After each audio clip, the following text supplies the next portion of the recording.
Back at the arena in San Juan, UST wins at first set 25-21. FEU's game picked up towards the end, but a little too late in the day, no? That's right, and of course, a lot of errors. They started this set with a lot of errors, unforced errors, service errors, receiving errors, and spiking errors.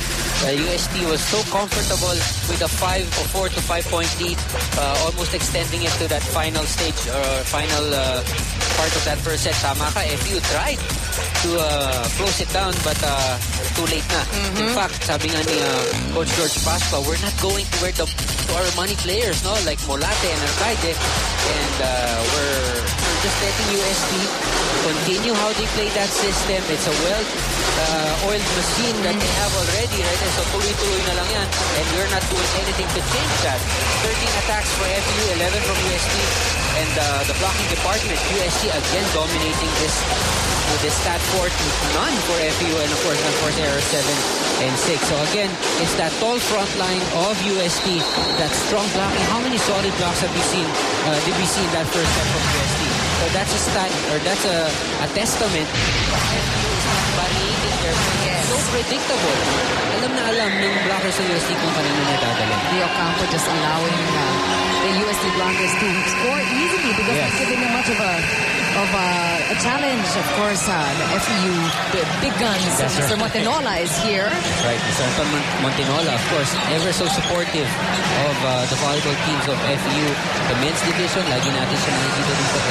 He wants nothing more than to extend the series to a game 3 on Wednesday.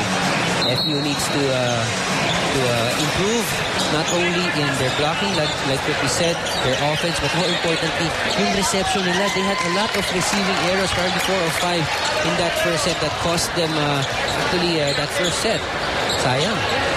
Well, we know that the volleyball fans from FEU are all in the house. Yes. Just really wishing the men's team well. The women's team, let's say they're in a rebuilding stage now, and they suffered from some key injuries of key players.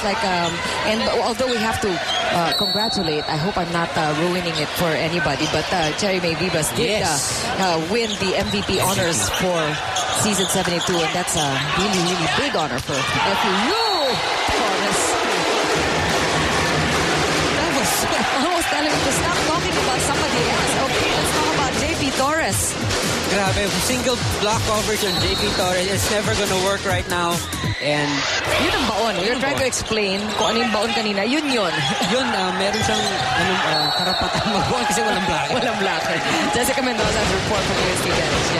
Shaggy, it was all about the hands of Coach Emil in the last minutes. He reminded the boys to keep their arms up. Huwag mag-relax ng kamay. I-lock niya and He also turned the players' attention to FEU's weaknesses, noting that they need to take advantage, or further advantage rather, of their opponent's poor reception.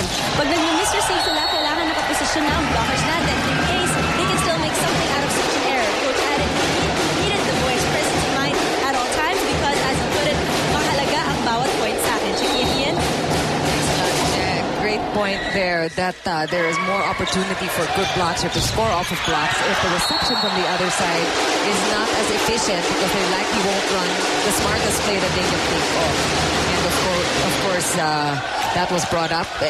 These are mga little tidbits things that we pick up talaga from veteran coaches. Correct.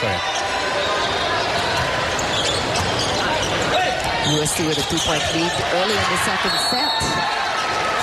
Ramos couldn't fill that hole there in the back of the UST court. 6'3" guy, diving. Oo nga eh.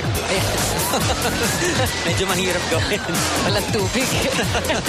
Nice. Good effort though by Ramos. It's nice to see a tall guy just really meeting the floor that way. Nice reception there by JP Torres.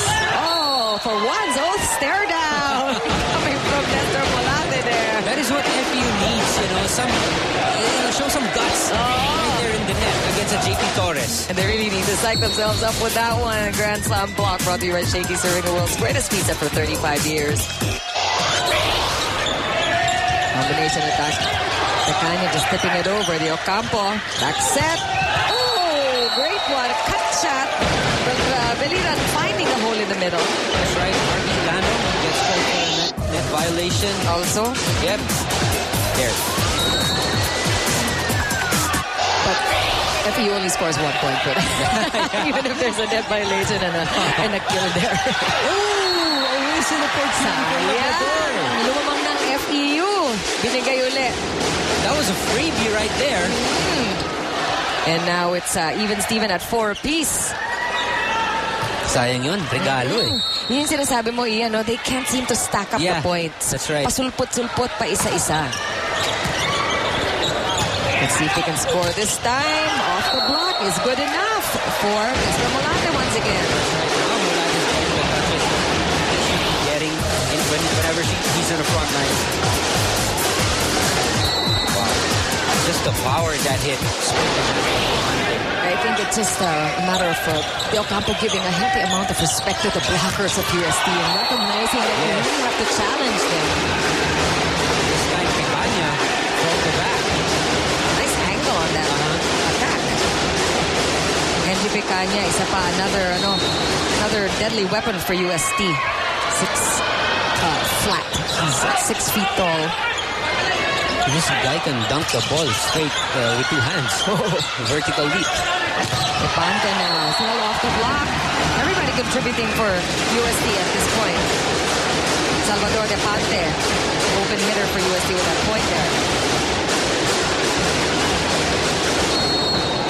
Yun din, we know that JP Torres can score, but the challenge with FEU is so can the rest of the guys in white. Most of them can.